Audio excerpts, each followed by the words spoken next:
थोड़ी देर में कांग्रेस अध्यक्ष राहुल गांधी पार्टी का घोषणा पत्र जारी करेंगे। इस दौरान CM Gehlot, deputy CM Sachin pilot और अविनाश पांडे भी मौजूद रहेंगे।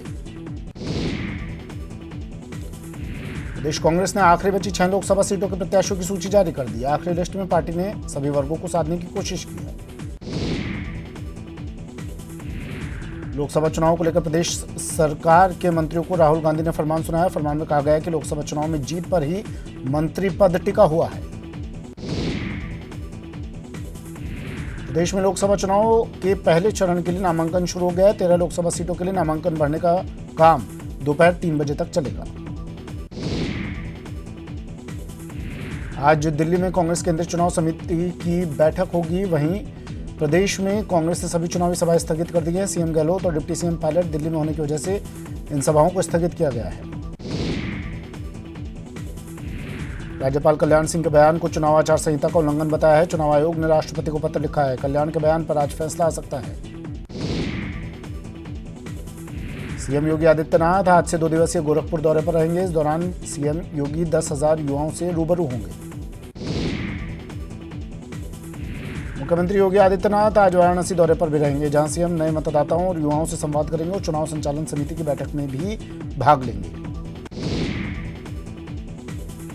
बीएसपी अध्यक्ष मायावती आज से ताबड़तोड़ जनसभाएं शुरू करेंगी। मायावती 1 महीने में करीब 100 सभाएं करेंगी। आज ओडिशा से मायावती अपने चुनाव प्रचार की शुरुआत करेंगी। नेटवर्क 18 के group editor in chief Rahul Joshi से खास बातचीत में बिहार के सीएम नीतीश कुमार ने लालू यादव पर आरोप लगाया। उन्होंने कहा कि लालू जेल से ही फोन पर सियासत में दखल दे रही हैं। आज बीजेपी उम्मीदवार गिरिराज सिंह बेगूसराय से नामांकन भरेंगे। लोकसभा चुनाव के चौथे चरण के मतदान के लिए आज अधिसूचना जारी होगी। चौथे चरण में 9 राज्यों की 71 सीटों पर मतदान होगा। आज सुप्रीम कोर्ट आर्टिकल 370 पर फाइल की गई पीआईएल पर सुनवाई करेगा। ये PIL BJP leader Ashwini Pandey ने फाइल की है। केंद्रीय मंत्री कर्नल राज्यवर्धन सिंह राठौर ने पुलवामा आतंकी हमले में रोहिताश लांबा के परिजनों से मुलाकात की। प्रदेश में कांग्रेस ने लोकसभा चुनाव के लिए बचे 6 उम्मीदवारों के नाम घोषित कर दिए हैं। कांग्रेस ने भीलवाड़ा से रामपाल शर्मा को टिकट दिया है। टिकट के ऐलान के साथ ही रामपाल के घर में खुशी की लहर दौड़ गई। कांग्रेस पार्टी ने श्रीगंगानगर लोकसभा सीट के लिए पूर्व सांसद भरतराम मेघवाल को अपना उम्मीदवार घोषित कर दिया। श्रीगंगानगर सीट पर बीजेपी के निहाल चंद मेघवाल और कांग्रेस के भरतराम मेघवाल 10 साल बाद फिर आमने सामने होंगे। चूरू के सादुलपुर से मौजूदा विधायक और ओलंपियन कृष्णा पुनिया को जयपुर ग्रामीण से टिकट दिया गया है। उनका मुकाबला इस सीट से मौजूदा सांसद और केंद्रीय मंत्री राज्यवर्धन सिंह राठौर से होगा। अजमेर से रिजू झुंझुनवाला को उम्मीदवार घोषित किया गया है, जिनका मुकाबला बीजेपी के भागीरथ चौधरी से रहेगा। राजसमंद से देवकीनंदन काका के नाम का ऐलान किया गया है। भीलवाड़ा से रामपाल शर्मा का नाम घोषित किया गया है, जो बीजेपी के सुभाष बहेड़िया के खिलाफ चुनाव लड़ेंगे। झालावाड़ बारा से कांग्रेस ने प्रमोद शर्मा का नाम घोषित किया है, जिनका मुकाबला बीजेपी के दुष्यंत सिंह से रहेगा। पहले चरण की 13 लोकसभा सीटों के चुनाव के लिए अधिसूचना जारी होने के साथ ही नामांकन करने की प्रक्रिया शुरू हो गई है। दोपहर 3 बजे तक नामांकन पत्र दाखिल किए जाएंगे। चिकित्सा मंत्री रघु शर्मा ने गुलाबचंद कटारिया पर निशाना साधा है। उन्होंने कहा कि कटारिया से विरासत में मिली बिगड़ी कानून व्यवस्था कटारिया की बात को कोई गंभीरता में नहीं लेता। मिशन 25 के लिए सीएम गहलोत ने तापगढ़, बागीदौरा, गोगुंदा में चुनावी हुंकार भरी बीजेपी पर हमला करते हुए कहा कि जुमलों की सरकार को विदा करिए, इनका काम अफवाह फैलाना है। वैभव गहलोत जोधपुर में प्रचार में जुट गए हैं। जोधपुर पहुंचने पर वैभव गहलोत का जोरदार स्वागत किया गया। खासकर वैभव के चुनावी मैदान में उतरने पर जोधपुर में कांग्रेसियों में जोश हाई है। फेसबुक ने कांग्रेस के 687 पेज डिलीट किए हैं, जिसको हथियार बनाते हुए बीजेपी के मंत्री प्रकाश जावड़ेकर ने कांग्रेस पर निशाना साधा। उन्होंने कहा कि कांग्रेस के झूठ का लगातार पर्दाफाश हो रहा है।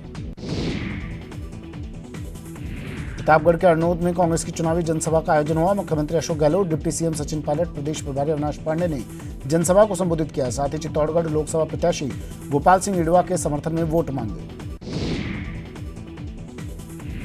जयपुर में लोकसभा चुनाव की तैयारी को लेकर पीसीसी में जयपुर शहर कांग्रेस की बैठक हुई। बैठक में वोटरों को एकजुट करने के निर्देश दिए। कोटा बूंदी लोकसभा सीट पर किसान प्रतिनिधियों ने भी चुनाव में ताल ठोकने की तैयारी शुरू कर दी है और ऐलान किया है कि किसान प्रतिनिधि को चुनावी समन में उतारेंगे।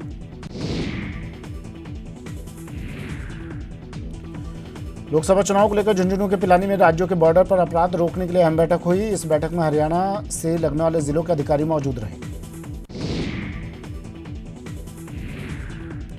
अलवर से चुनावी मैदान में उतरे बाबा बालकनाथ ने पीएम मोदी को परमात्मा का स्वरूप बताया। उन्होंने कहा कि पीएम की अगुवाई में फिर से कमल खिलेगा।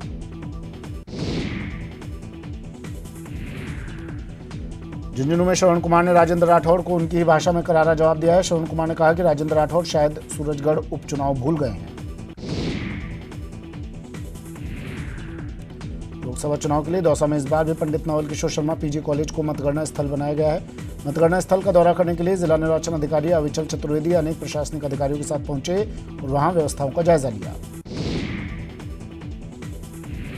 जयपुर में ग्रामीण विकास विभाग ने भले ही साल 2019-20 के लिए बीएसआर तय करने के लिए निर्देश जारी कर दिए थे, लेकिन अभी तक सभी पंचायत समितियों की बीएसआर तय नहीं हो पाई है।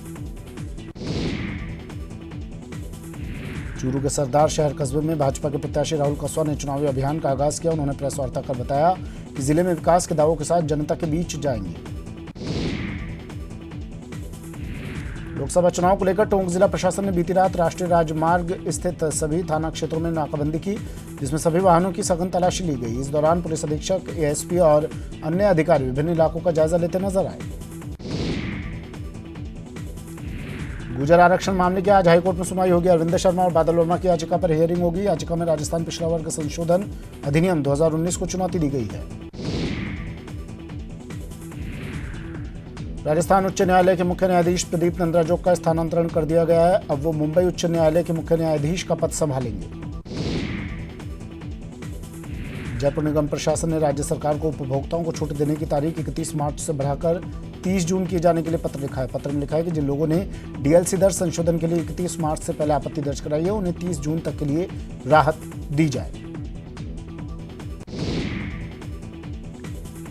हाईकोर्ट की खंडपीठ ने एकल पीठ की याचिका को खारिज कर दिया है, जिससे आरसीए अध्यक्ष सीपी जोशी को बड़ी राहत मिली है।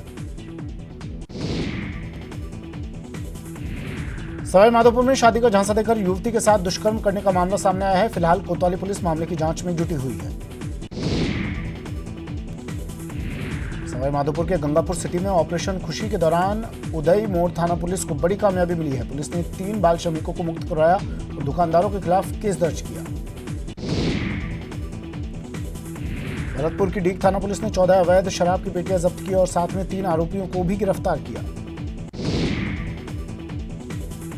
सवाईमाधोपुर के अशोकनगर में लगातार हो रही चोरी की वारदात से परेशान स्थानीय लोगों ने पुलिस प्रशासन के खिलाफ प्रदर्शन किया और ज्ञापन सौंपकर आरोपियों को गिरफ्तार करने की मांग की।